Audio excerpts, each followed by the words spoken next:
Ay mga finding, welcome sa ating new adventure na naman dito sa mundo ng aking vlog.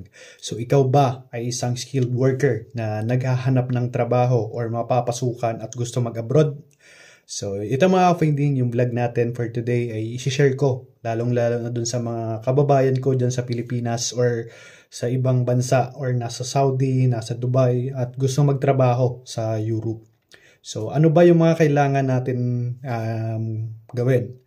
Kailangan minsan tinitingnan natin yung may mga agency kung paano tayo nag-a-apply, lalo na kapag gusto natin magtrabaho sa Europe. So, ako mga finding, i-share ko lang sa inyo yung experience ko para masabi nyo na legit yung mga sinasabi ko dito sa vlog ko na to for today. So, na-experience ko makapagtrabaho land-based at sea-based.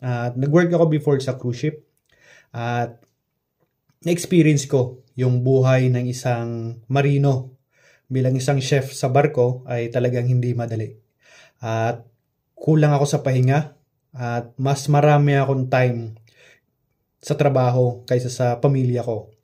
At pagdating sa internet, kasi 'di ba kailangan natin makipag-communicate, especially nasa barko tayo.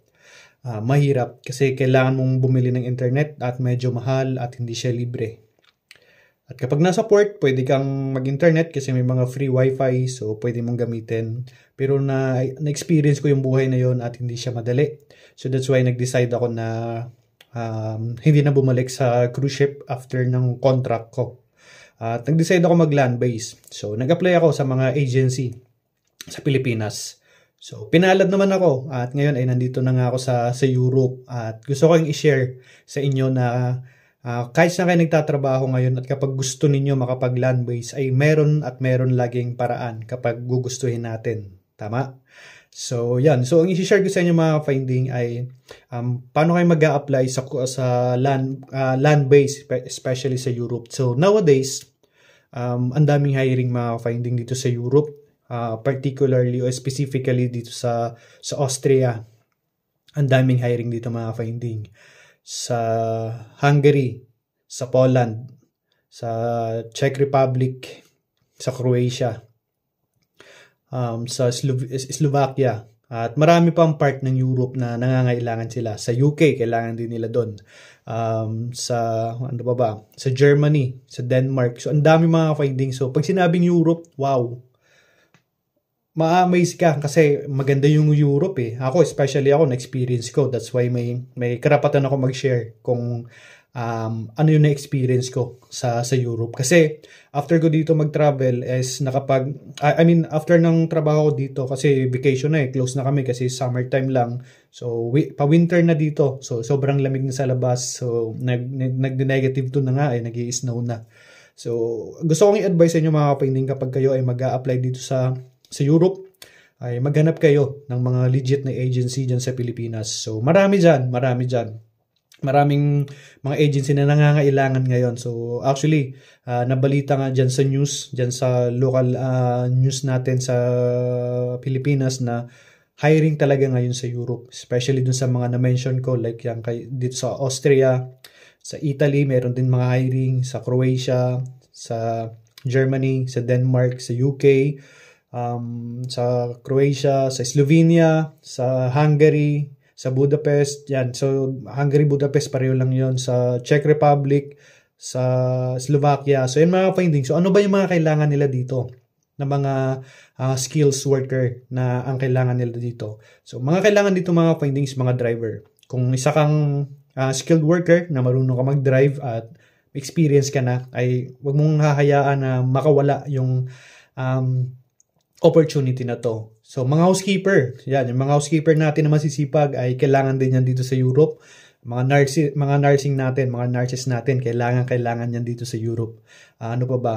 Mga waitress, mga F&B natin, kailangan yan. Mga assistant chef, yan, kailangan yan dito. Sobrang dami ng hiring sa mga assistant chef at lalong-lalo sa mga katulad ko na profession na position ng mga chef na katulad ko, chef ako dito, so na-hire ako dito sa Europe.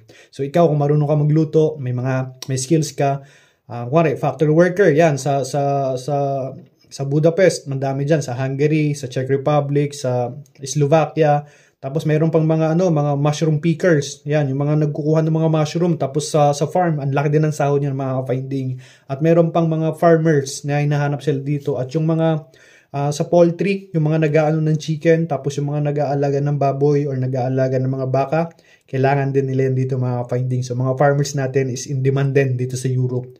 Doon sa mga na-mention ko na mga bansa ay kailangan nila dito. Ang laki mga finding ng offer dito. Ang laki. Ako, especially ako sa akin, swerte na ako kasi libre ako dito lahat. Libre internet, libre pagkain, libre tubig, lahat as in. Talagang net na yung sahod ko.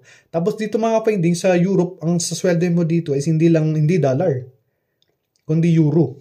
So, mas malaki yung exchange rate ng euro sa Pilipinas compared sa dollar. So, saan ka pa, di ba? Tapos magaan ang trabaho. Stricto sila dito pagdating sa time. Pagdating sa pasok, pag sinabi na 8 hours lang yung duty mo, 8 hours lang yung duty mo. Tapos may 2 days off ka pa.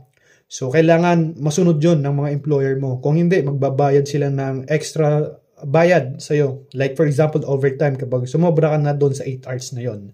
So, napakaganda mga finding ng trabaho dito, na magtrabaho dito sa Europe. So, may insurance ka, tapos covered ka pa, just in case na wag naman sana, may mangyari sa'yo, so wag naman sana. So, covered ka dito. So, ayusin lang natin yung trabaho natin. So, lahat naman tayo dito, mga Pilipino, is masisipag kahit saan tayo ilagay. So, pag nabigyan tayo ng opportunity na makapasok, kuwari sa agency na-hire tayo dyan sa Pilipinas, tapos napadala tayo dito sa Europe, galingan na natin.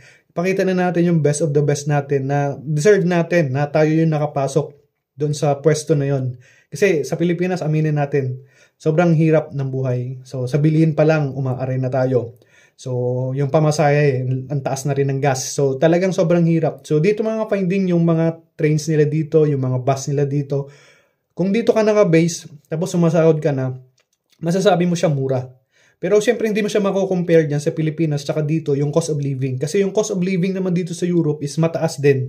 Pero syempre sumasahod ka. So parang okay na rin yon kasi kahit paano is nakakatipid ka. So tayo mga Pilipino is marunong naman tayo magtipid. So para-paraan lang. So yan. So ikaw na nanonood ngayon at gusto mo mabago yung buhay mo at hirap na hirap ka na dyan sa kung nasan ka ngayon at kuwari ilang years ka na nagtatrabaho. So huwag ka matakot.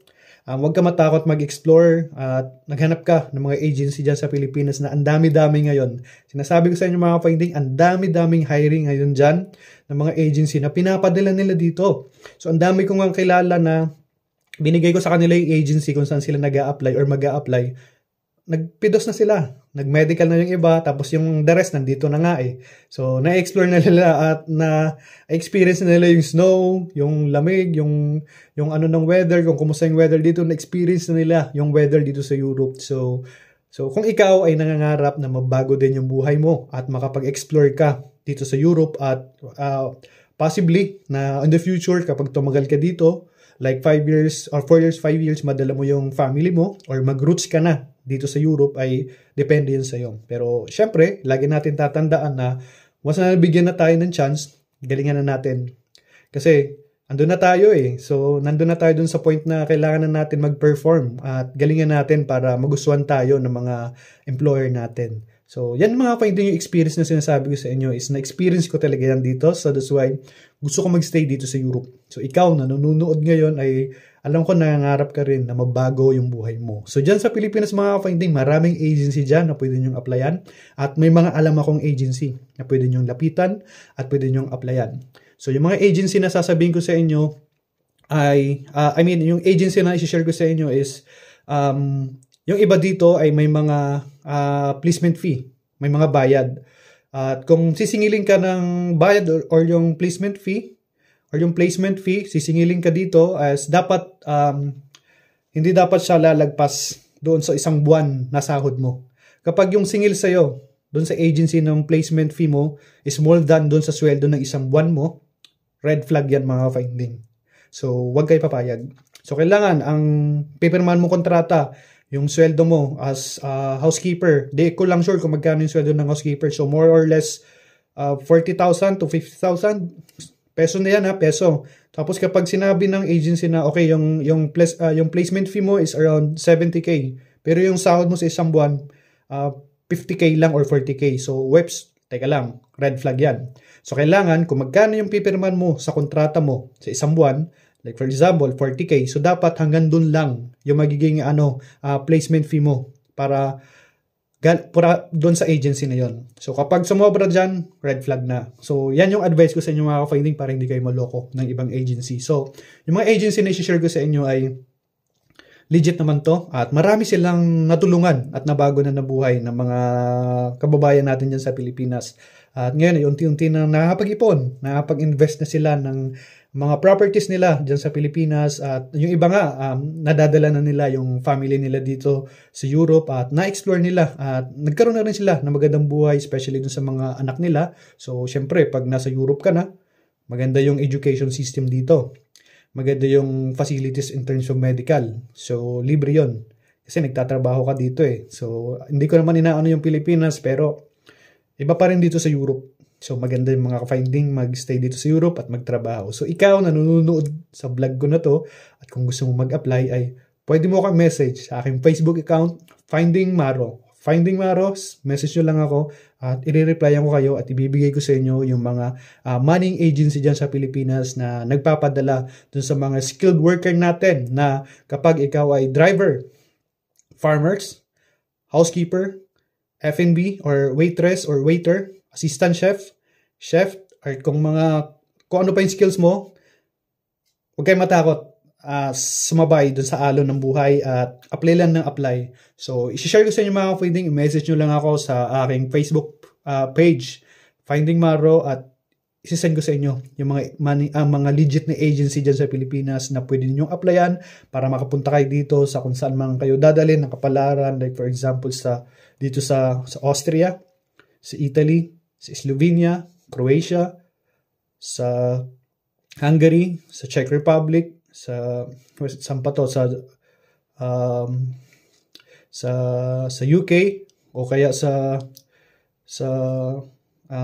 basta maraming mga finding, maraming hiring dito sa mga magkakatabi na bansa sa Europa. So yan. So I hope mga finding ay nakatulong yung aking adventure for today na makapagbigay ako ng lakas ng loob doon sa mga kapwa ko Pilipino na nangangarap na magkaroon ng maayos na trabaho, magkaroon ng magandang buhay yung sarili nila at yung pamilya nila.